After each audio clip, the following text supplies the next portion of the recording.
Olá, hoje nós vamos falar sobre as fiscalizações nos consultórios odontológicos de Mato Grosso. Tem profissional que está atuando sem diploma, tem documentos falsos, tem gente trabalhando sem registro e principalmente numa época que estamos todos tendo um cuidado extremo para evitar a transmissão do coronavírus. Hoje o nosso convidado é o presidente do Conselho Regional de Odontologia de Mato Grosso, Sandro Stefanini. Chegamos até aqui com máscaras, com todo cuidado, com distanciamento. Obrigada por ter aceito o nosso convite, presidente. Como é que está sendo essa fiscalização que vocês estão fazendo no estado? Bom, Nilce, a fiscalização do Conselho é constante, né? É a principal função do Conselho de Odontologia, é a fiscalização do exercício legal da profissão, bem como da manutenção da ética dentro dela para os profissionais lá inscritos. Não só cirurgião dentista, técnico em saúde bucal, auxiliar de saúde bucal, técnico em prótese dental. Então são os cuidados que a gente vem fazendo frequentemente. Que situações vocês já encontraram? Situações de insalubridade, né, locais onde não havia a menor condição da população receber um atendimento adequado para promoção de saúde. Na verdade, ali a pessoa estava correndo um grande risco, principalmente quando não estava sendo atendido por um profissional inscrito no Conselho. Uhum. Tem alguma cidade ou que tem um número maior de casos que vocês já perceberam? A gente depende muito de denúncia. Então, o Conselho, apesar de fazer frequentemente essas fiscalizações, os nossos fiscais estão na rua frequentemente. O estado é muito grande, 141 municípios no total, é uma extensão territorial muito grande. Então, a gente precisa da denúncia da população, da denúncia de outros colegas. Não tem nenhuma cidade específica que diga esse lugar é um foco, não é isso. O que acontece é que a gente vai a Colniza, a gente vai a Juara, a gente vai a Barra do Garças, aos extremos do estado a gente tem ido, sempre que possível e sempre que há uma denúncia. Vocês tiveram recentemente uma fiscalização em Rondonópolis de uma pessoa que atuava há 18 anos? Como é que foi isso? Exatamente, né? Eu vejo de maneira triste, uma pessoa que começou fazer a odontologia, mas não concluiu o curso.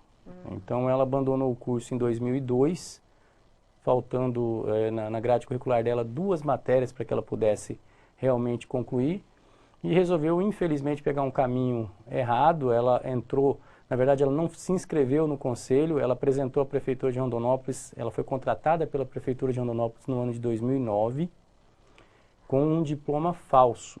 Nossa. E ela ela tinha em mãos uma carteirinha do Conselho também, falsa.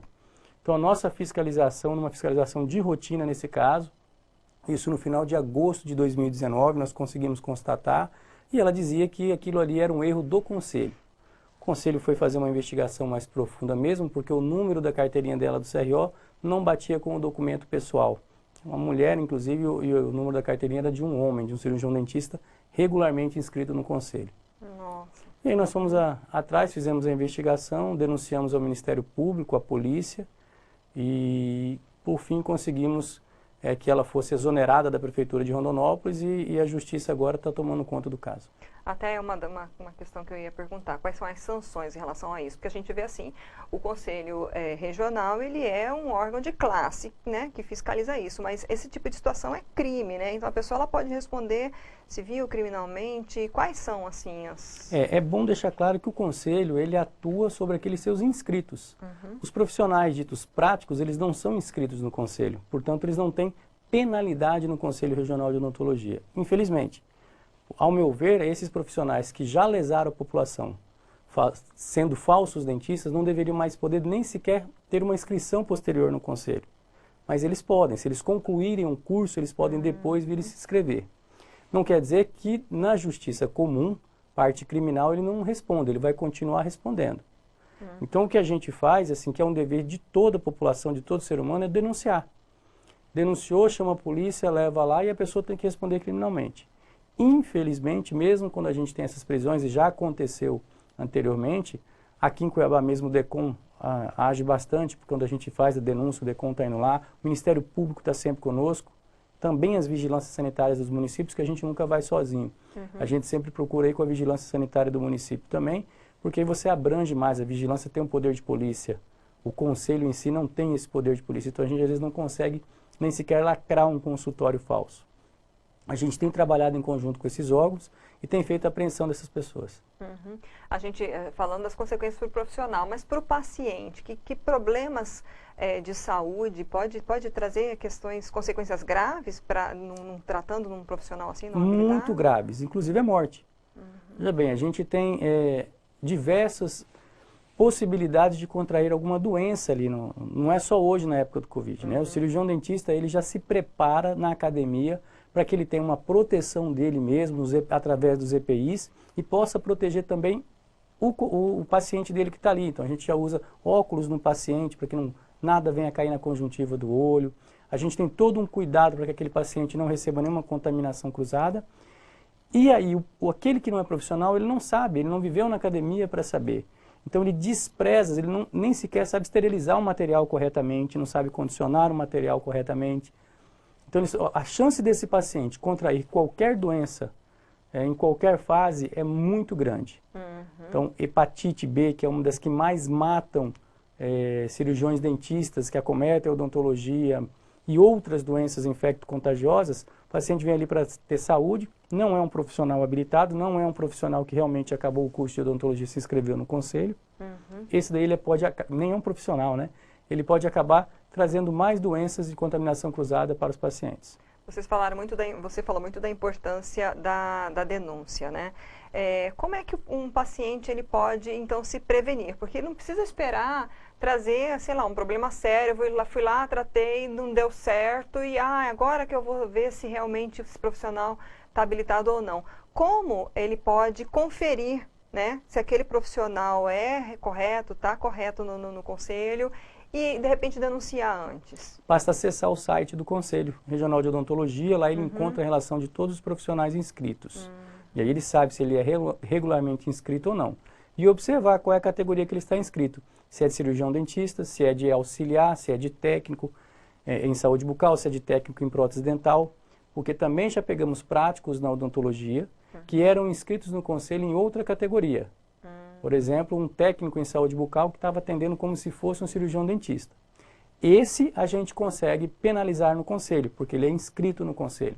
Então, não só na justiça comum, como exercício legal da profissão, mas também a gente consegue processá-lo dentro do conselho. E para as pessoas saberem o que cabe a cada um, o que um cirurgião dentista pode fazer, o que um técnico pode fazer? O cirurgião dentista ele atua em toda a área da odontologia, né? Ele tem na vida acadêmica dele esse aprendizado. Então ele pode fazer qualquer função dentro da odontologia, daquelas especialidades da odontologia. O auxiliar é aquele que está ali somente, aquele que vai sugar a boca do paciente, ele vai pegar os instrumentais, enfim, ele vai auxiliar o cirurgião dentista. O técnico em saúde bucal, ele é o outro profissional que ele vai atuar um pouco mais invasivamente no cirurgião dentista, mas todos sempre com a supervisão do cirurgião dentista. Por exemplo, o dentista tem que ir lá anestesiar, removeu a cárie de um paciente, fez a cavidade ali. O técnico ele pode ir lá colocar o material dentro dessa cavidade, desde que esteja supervisionado por um dentista, técnico em saúde bucal. O técnico em prótese dental ou protético é aquele que só pode atuar em laboratório, ele jamais atua com um paciente. Então, o que a gente vê frequentemente dos técnicos em prótese que infelizmente atuam ilegalmente, vou ressaltar aqui, a grande parte, a maioria, são profissionais extremamente qualificados, obedientes em si. Mas a gente vê os falsos, aqueles práticos, que levam o paciente para o seu laboratório para fazer uma moldagem lá, para fazer uma dentadura, uma prótese, até pelo custo, que acaba sendo mais barato. Esse daí é um exercício ilegal da profissão. Bom, a gente, falando um pouco agora também sobre essa época, né, de pandemia, que tipo de orientações, o Conselho está trazendo orientações em relação aos cuidados, a gente sabe assim que está sendo repetidamente trazida a informação de cuidados, de uso de máscara, álcool gel, enfim, mas a gente às vezes imagina que dentro de um consultório a proximidade é maior, né? Como é que os dentistas, né, como é que vocês estão lidando com esse período, presidente? A gente vem passando orientações desde o início da pandemia, não só o Conselho Regional, o Conselho Federal também. E nessas orientações a gente está reforçando os cuidados com a biossegurança, com o material de trabalho, ou seja, os equipamentos de proteção individual que são utilizados rotineiramente, o uso de máscaras protetoras, usos de jalecos descartáveis, divisores também, que são feitos inclusive aqui em Cuiabá, e aí acabou se estendendo para o estado todo. O Cruyff, que é uma empresa daqui, produziu máscaras faciais, visores faciais e distribuiu gratuitamente para os cirurgiões dentistas que ali solicitaram. Meu agradecimento ao Mike Bueno, dono do Cruyff. Bacana. E a gente tem lá no conselho, no site, cartilhas para que possa orientar melhor ainda os colegas no atendimento. Vou dar um exemplo claro que a gente pede hoje em dia que seja espaçado o atendimento dos pacientes, que não se acumule pacientes na sua recepção. Então, as clínicas que estão fazendo isso, e aí a fiscalização está atuando também nesse sentido, elas têm que dar esse espaçamento, tanto no horário, quanto o espaçamento pessoal, de proximidade dos pacientes. Até para que o próprio profissional ali possa fazer de maneira adequada a higienização entre um paciente e outro e o preparo da sala para o atendimento. Lembrando, a odontologia, ela atende operando. Então, a gente tem o aerosol, que é gerado ali. Mas vale ressaltar que o profissional de odontologia, o cirurgião dentista, ele já é treinado habitualmente para isso. A gente já faz isso habitualmente. O que precisa ser lembrado agora é um reforço disso, porque às vezes formamos algum tempo já e a gente meio que esquece de alguns procedimentos, não tem no hábito do dia a dia. Então hoje voltou-se a ter uma atenção maior para aquilo que a gente aprende na vida acadêmica. Mas sem dúvida nenhuma, somos profissionais extremamente qualificados e capacitados para atender em qualquer época, não só na época de pandemia, porque a gente já toma esses cuidados.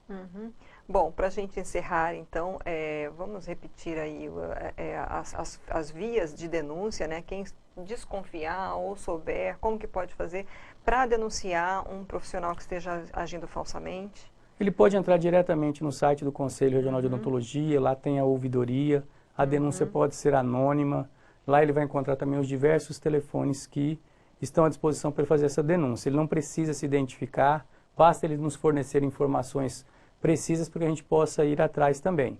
E aí a gente vai atuar junto em qualquer lugar do estado, tá? A gente vai atuar junto com os órgãos competentes, com a polícia, como foi em Rondonópolis, por exemplo, vigilância sanitária, às vezes coordenação de saúde bucal do município. Nós temos pedido também às prefeituras que nos envie a relação dos funcionários inscritos na odontologia lá, dos cirurgiões dentistas, dos técnicos, dos auxiliares, porque aí a gente vai confrontar com o que temos para saber se ele é um profissional inscrito também. A partir desse caso de Rondonópolis, né, que foi contratado pela prefeitura. E nós temos mais 8 casos que nós descobrimos no Conselho agora, de pessoas que fraudaram o Conselho já diretamente. Fizeram inscrição com documentação falsificada, com certificado de conclusão de curso de uma universidade aqui de Cuiabá. Nós também já acionamos o Ministério Público. Semana passada foram pegos um em Peixoto de Azevedo, outro em Juara. E os outros 6 também já foram chamados para depoimento. Nós ainda não pegamos porque não conseguimos localizar onde eles estão atuando, se é que estão atuando. Porque também é exercício ilegal da profissão, além de falsidade ideológica, né? Esses daí, eles podem sofrer processo dentro do Conselho porque eles entraram com inscrição no Conselho, mesmo com documentação falsa. O senhor lembra qual é a penalidade em prisão para esses casos? Na Justiça Comum eu não sei. Até cabe prisão, né? Mesmo que seja... Sim, cabe prisão e a gente tem recidivas. Tem pessoas que nós conseguimos lá a apreensão com a polícia, eles estão respondendo o processo, eles voltam a atender e a gente vai lá de novo com a polícia para pegar. Agravante aí, né? Tem os agravantes ainda aí. Mas é a justiça, então já não depende muito mais da gente, né? Não é por isso que eu também vou deixar de atuar. Eu queria frisar só algo muito importante que aconteceu durante a pandemia. Desde o início da pandemia, o Conselho Federal e o Conselho Regional, eles vêm atuando de acordo com a legislação. Nós nunca não temos poder de impedir o atendimento. Não cabe a gente. Então, cabe a cada gestor. O STF reconheceu que os governadores e os prefeitos vão ter autonomia para fazer os decretos e liberar ou não o atendimento. Em Cuiabá, por exemplo, foi liberado o atendimento eletivo a partir do dia 3 de maio, com as restrições, com o horário reduzido. Em outros municípios foi de forma diferente. Então o Conselho jamais proibiu, até porque não tem poder para isso. O que o Conselho fez foi orientar para que se seguisse todos os decretos municipais. Então, Cuiabá tem um, Várzea Grande tem outro, Juara tem outro, Tangará tem outro. Não é o conselho que vai mandar ou vai determinar. O que o conselho vai fazer e fez é orientar de forma correta e segura para que quando esse atendimento, seja de forma eletiva ou apenas de urgência e emergência, seja feito com todos os devidos cuidados necessários para a saúde da população. Uhum. Ok, muito obrigada pelas suas informações. Eu que agradeço. Agradeço mesmo. Bom, nós conversamos com o presidente do Conselho Regional de Odontologia de Mato Grosso, Sandro Stefanini. Se você conhece alguém, principalmente que está aí no interior, que às vezes há realmente falta de profissionais, né, envie essa entrevista, vamos alertar as pessoas para a necessidade de denunciar os casos de pessoas atuando falsamente nessa área. Não só pelos riscos na odontologia em si, de saúde, mas também por todas as questões sanitárias que ele ressaltou aqui, né? Nós estamos num tempo de prevenção de uma pandemia. Então, fica essa dica para você, a entrevista fica disponível no YouTube, no site RDTV, no RD News, tem chamadas nas redes sociais, curta, compartilhe e sempre lembrando, se cuide, se puder fique em casa, use máscara e vamos seguir firmes até passar. Obrigada pela audiência, até a próxima.